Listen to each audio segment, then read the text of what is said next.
يا مساء الهنا والسعادة على أحلى اخوات وأحلى متابعين. النهاردة هنعمل مع بعض صينية جلاش بطريقة سهلة جدا.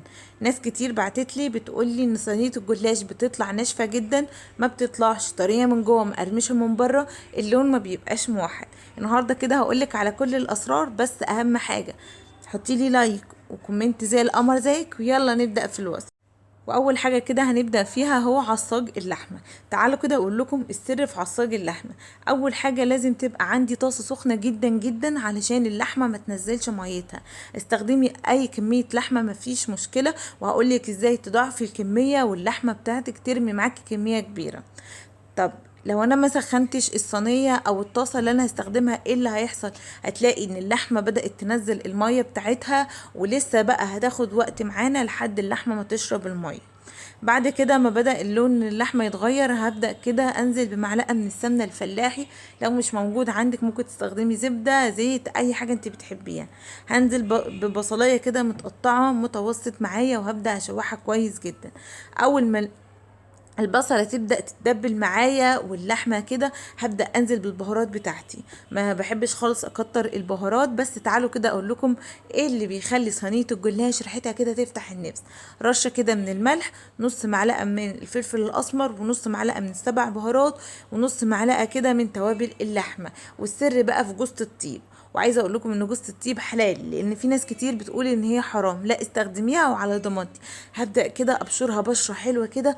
عايزه اقول لكم الريحه كانت تفتح النفس. جوز الطيب بتدي ريحه حلوه قوي للمكرونه بشاميل، لكمان الجلاش بتخلي الريحه كده. الله الله. عايزه اقول لكم ريحتها كانت تحفه جدا وطعمها كان حلو. ما تحاوليش تزودي بهارات اكتر من كده. هبدأ كده اسيبها لحد ما تتشوح معايا وتبدأ تدخل في التسوية. اول كده ما احس ان اللحمة بدأت تستوي معايا والبصلة اتبلت معايا كويس جدا، هنزل بقرن فلفل اخضر وابدأ اشوحه كويس جدا. انا واحدة من الناس اللي ما بتحبش الفلفل يدبل خالص.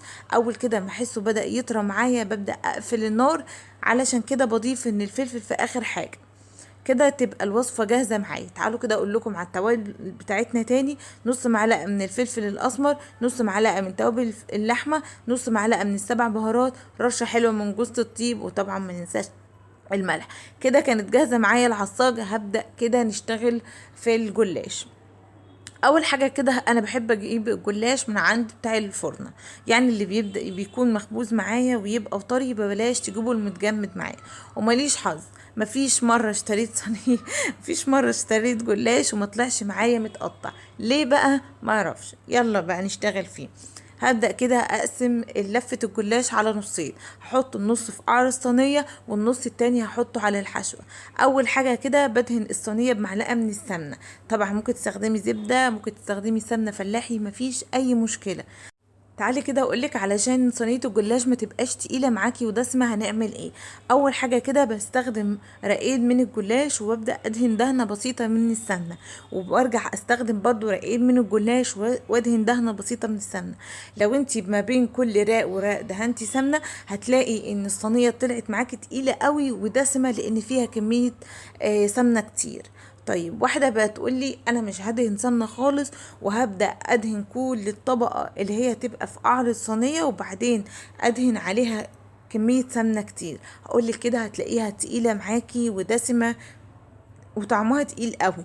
احنا ما بين كل رقين بندهن دهنة بسيطة، فبتطلع معايا الله اكبر حلوة جدا وطعمها حلو وخفيفة. طيب هكمل بقى كل الكمية، وبعدين هضيف كل كمية العصاك. تعالوا كده نشرح طريقة التسوية. اول حاجة علشان تاخدي نتيجة حلوة قوي من الجلاش، وكمان يطلع معاكي طري من جوه، وكمان مقرمش من بره ومورق، هقولك بقى على السر. بعد ما خلصت كل الكمية كده هضيف كل كمية اللحمة، وانا مستخدمة حوالي يعني نص كيلو او اقل بشوية. هبدأ انزل بيه في كل الكمية الصينية، وابدأ كده اوزعه. تعالوا كده اقولك على طريقة التسوية. بعد ما اخلص كل الكمية، اهم حاجة تبقى الفرن سخنة معايا، ان الجلاش او اي حاجة لازم تدخل على فرن سخنة عشان ما تاخدش وقت في التسوية، وكمان علشان ما تنشفش معايا. طبعا درجة الحرارة هتبقى معايا متوسطة، وهبدأ كده ادخلها بعد ما اخلص الرقات واقطعها.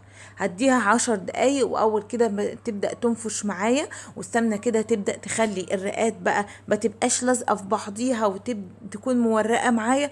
هبدأ اخرجها وهقول لكم الخطوة دي هنعمل فيها ايه. بعد ما ضفت العصاج هبدأ كده اكمل كل كمية الجلاش بالشكل اللي انتوا شايفينه. زي ما قلت لكم بقسم اللفة على نصين، نص بحطه في القعر والنص التاني بحطه من فوق بعد ما بحط العصاج. الله اكبر. بنخلي اخر طبقة نحاول كده على قد ما نقدر ما تبقاش من الرقات المقطوعة علشان تدي شكل حلو للصينية. هبدأ كده اقطعها زي ما انتوا شايفين، واقطعه زي ما انتوا عايزين، قطعة كبيرة صغيرة. الله الله، يا سيدي يا سيدي يا سيدي على صينية الجلاش اللي تفتح النفس. بجد طعمها وريحتها حلوة قوي.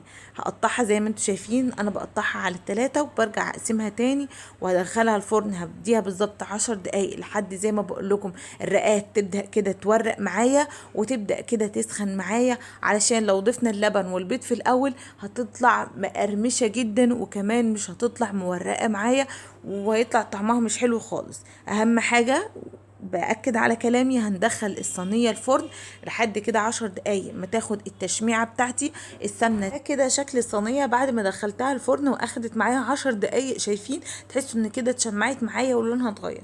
عندي كوباية من اللبن وعليها بضاية حلوة كده، هبدأ اضربهم كويس جدا مع بعض، واضيف رشة حلوة من الفلفل الاسمر. مهم جدا الفلفل الاسمر يا جماعة علشان ما يبقاش فيه اي زفارة. همسك كده اللبن وابدأ كده اصبه على صينية الجلاش زي ما انتوا شايفين، واحاول كده اصبه في كل الاماكن يعني علشان الصينيه تطلع معايا طريه من جوه ومقرمشه من بره. هدخلها برضو، هتاخد معايا حوالي ربع ساعه وهتبقى جاهزه. شايفين اللون موحد ازاي؟ طريه من جوه، طعمها حلو، ريحتها حلوه. يا ريت كده تجربوا الوصفة على طريقتي، وانا متأكدة انها تعجبكم. اهم حاجة التوابل تبقى حلوة معانا وتبقى فريش كده، تستخدمي التوابل اللي قلتلك عليها. تاني حاجة بعد ما تقطعيها وتظبطيها تدخليها الفرن تتشمع معانا، وترجعي تضيفي اللبن. هسيبكم على فيديو جديد.